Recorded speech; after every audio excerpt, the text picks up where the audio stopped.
Bismillahirrahmanirrahim. Assalamualaikum warahmatullahi wabarakatuh. Perkenalkan, nama saya Ridwan dengan NIM 1200170. Pada kesempatan kali ini saya akan membahas tentang cara-cara dakwah di Nusantara. Adapun pokok pembahasan kita pada kali ini yang pertama itu teori masuknya Islam di Nusantara. Selanjutnya adalah cara-cara dakwah di Nusantara. Baiklah, langsung saja kita ke materi yang pertama, yaitu teori-teori maksudnya Islam di Nusantara. Ada beberapa teori yang menjelaskan bahwa Islam masuk di Nusantara. Yang pertama yaitu teori Gujarat, yang kedua teori Mekah, yang ketiga teori Persia, yang keempat teori Tiongkok.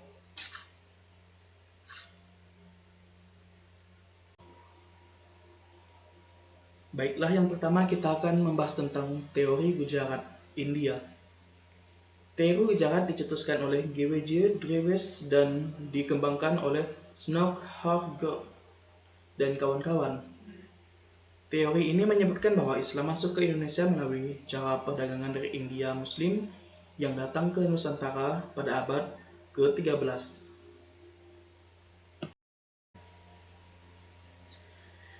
Yang kedua ada teori Mekah, Arab.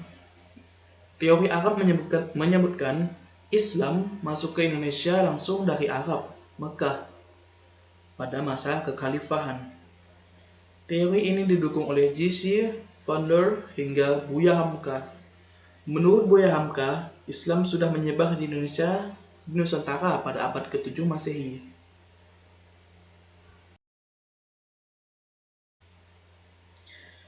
Yang ketiga ada teori Persia, Iran. Teori Persia mengatakan bahwa Islam datang ke Indonesia berasal dari Persia. Teori ini didukung oleh Husain Jajadiningrat dan Umar Amir Hussein. Jajadiningrat berpendapat bahwa tradisi dan kebudayaan Islam di Indonesia memiliki persamaan dengan Persia.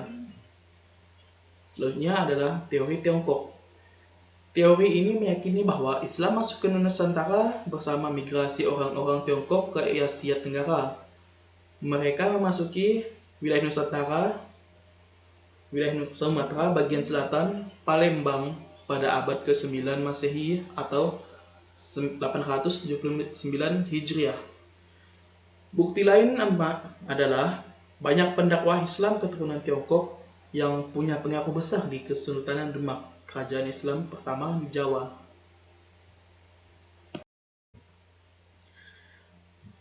Baiklah, kita masuk ke materi yang kedua, yaitu cara-cara dakwah di Nusantara.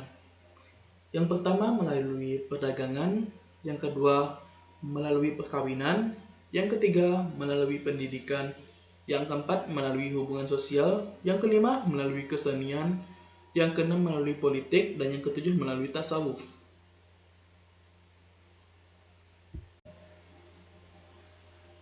Yang pertama adalah cara dakwah melalui perdagangan. Banyak pedagang muslim yang singgah dan bertempat tinggal di Indonesia. Sebagian dari pedagang tersebut ada yang tinggal sementara di Indonesia dan ada yang menetap di Indonesia. Lambat laun, tempat tinggal mereka berkembang menjadi perkampungan muslim. Hal itulah yang menyebabkan bahwa perdagangan merupakan cara-cara dakwah masuknya Islam di Nusantara. Selanjutnya adalah melalui perkawinan. Perkawinan sebagian pedagang Islam tersebut ada yang menikah dengan wanita pribumi, terutama dengan bangsawan ataupun putri raja. Dari pernikahan itu, mereka mendapat keturunan. Disebabkan pernikahan itulah banyak keluarga bangsawan atau raja masuk Islam. Selanjutnya adalah melalui pendidikan. Para mubalik mendirikan lembaga pendidikan di Islam di beberapa wilayah Nusantara. Lembaga pendidikan Islam itu berdiri sejak pertama kali Islam masuk di Indonesia. Lembaga-lembaga pendidikan Islam itu berada di tiap wilayah Indonesia.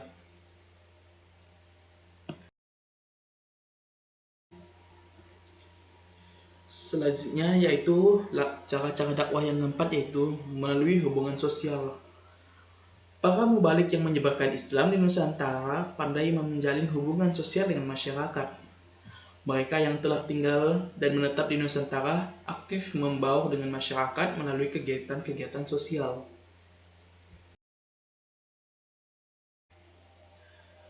Selanjutnya adalah cara dakwah yang kelima, yaitu melalui kesenian.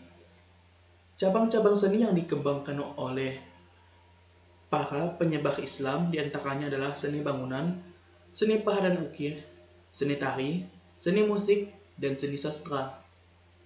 Seni bangunan misalnya masjid, mimbar, dan ukiran-ukiran yang masih menunjukkan motif-motif seperti tempat terdapat candi-candi Hindu atau Buddha.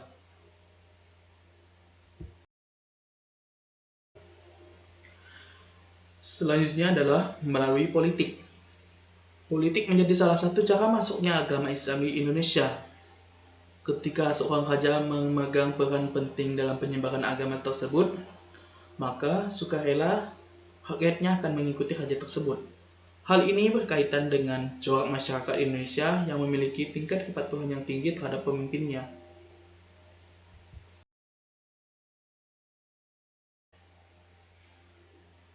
Yang terakhir adalah melalui tasawuf. Penyebaran Islam di Nusantara tak lepas dari unsur tasawuf dan mistik.